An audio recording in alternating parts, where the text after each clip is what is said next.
DK special channel में आपका स्वागत है दोस्तों। मैं डीके जी, मेरे साथ मौजूद हैं जदयू के धुरंधर प्रदेश प्रवक्ता श्री अरविंद निषाद जी।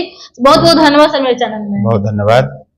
सर, बात करना ये चाह रहे थे कि सर 2000 आप कह रहे हैं कि आगामी विधानसभा के चुनाव जो 2025 में होने वाला, तो उसमें क्या मुद्दे रहेंगे कि जो मतलब कि सर वो मुद्दा तो पुराना जो मुद्दा 10 वर्ष 20 वर्ष पहले जो हो चुका, क्या उस मुद्दे को फिर से पूरे देंगे? कोई नया मुद्दा है बिहार के लिए? नया मुद्दा है ना, बिहार को 2047 तक विकसित राज्य की श्रेणी में लाने के लिए हर विभाग आज उस एजेंडे पर लग गया है। उस एजेंडे पर बहुत गंभीरता के साथ काम हो रहा है और बिहार को हर हाल में विकसित राज्य की श्रेणी में लाने के लिए माननीय नीतीश कुमार जी के नेतृत्व में तीव्र गति और द्रुत गति से काम हो रहा है। तो ये तेजस्वी यादव जी बोले हैं कि हम बने हैं तो 200 जो बिजली यूनिट फ्री कर देंगे, क्या कहेंगे? हाँ, उनके पिताजी माताजी के राज में बिजली के जो पोल और तार हुआ करते थे उसको काट लिया जाता था, बिजली का पोल चोरी कर लिया जाता था, जहां बिजली जाती थी वहां भी बिजली पहुंचना मुश्किल हो गया था। लोग लालटेन में रात गुजारते थे, वही लालटेन लेकर के घूम रहे हैं। अब बिजली बिहार में मौजूद है फिर भी लालटेन लेकर घूम रहे हैं, तो उनकी बात पर कौन भरोसा विश्वास करता है? कुछ भी कह देंगे। उनकी बात पर बिहार की जनता, उनकी पार्टी, उनके पूरे परिवार के बात पर बिहार की जनता अब कभी भरोसा करने वाली नहीं है। इसलिए कि पूरे प्रदेश में मात्र 400 मेगावाट बिजली 2005 तक खपत था, आज 8000 मेगावाट से क्रॉस कर गया है बिहार में बिजली। 400 और 8000 मेगावाट, कोई तुलना है?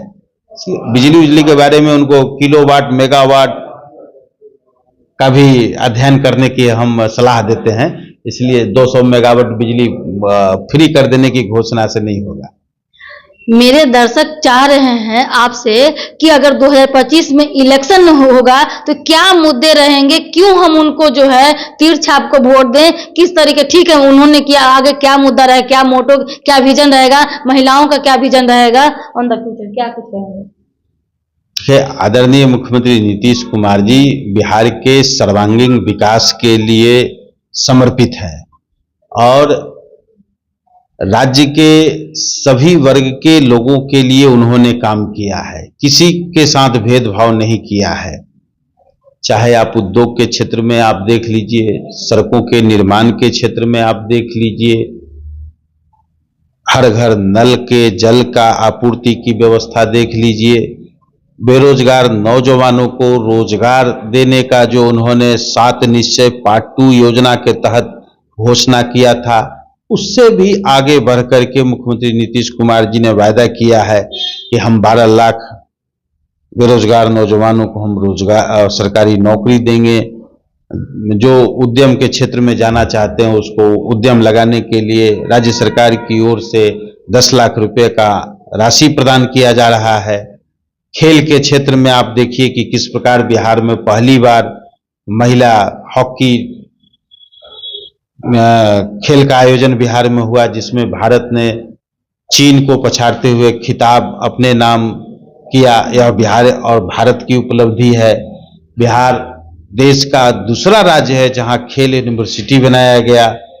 कई ऐसी गतिविधियां हो रही हैं। बिहार आज तीव्र गति से विकास करता हुआ 11.35 आज बिहार का विकास दर है, जो पूरे देश में सबसे उच्च स्तर पर है।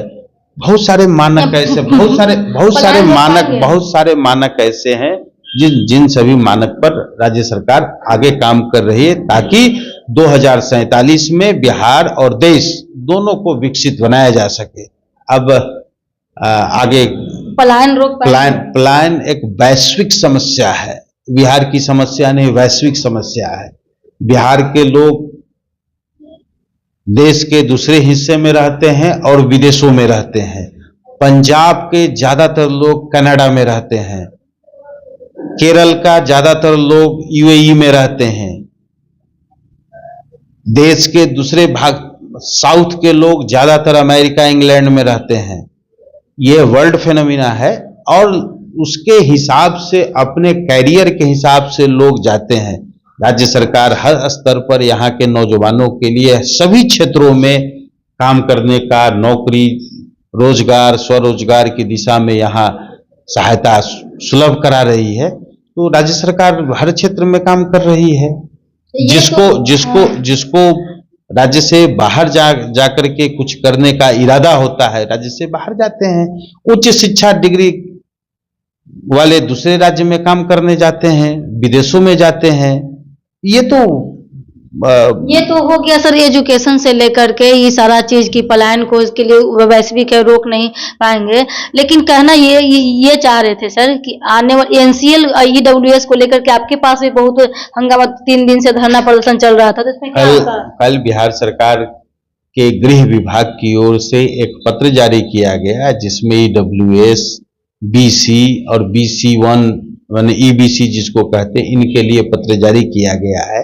वैसे लोगों के लिए हमेशा मुख्यमंत्री नीतीश कुमार जी सहूलियत देते रहते हैं, प्रदान करते रहते हैं। तो समाज कल्याण के लिए क्या सर, जो बिहार में जो अभी भी देखते आ रहे हैं कि जैसे इधर यूपी का बॉर्डर से सटा हुआ हो, झारखंड के बॉर्डर सटा, कन्वर्जन का शिकार होते जा रहे हैं, तो उस पर आपका यह क्या होगा सामाजिक कल्याण के लिए? कन्वर्जन के शिकार का आपका प्रश्न है, ये बक्सर में प्रशासन की ओर से उस पर मुकदमा किया गया है। पुलिस देख रही है बक्सर के मामले में, और बक्सर अपने स्तर से बक्सर प्रशासन, पुलिस पूरे घटनाक्रम को देख रही है। आगे जो भी घटनाक्रम होगा उसको बताया जाएगा। चलिए, बहुत बहुत धन्यवाद दोस्तों। 2025 फिर से नीतीश। जय हिंद, जय भारत।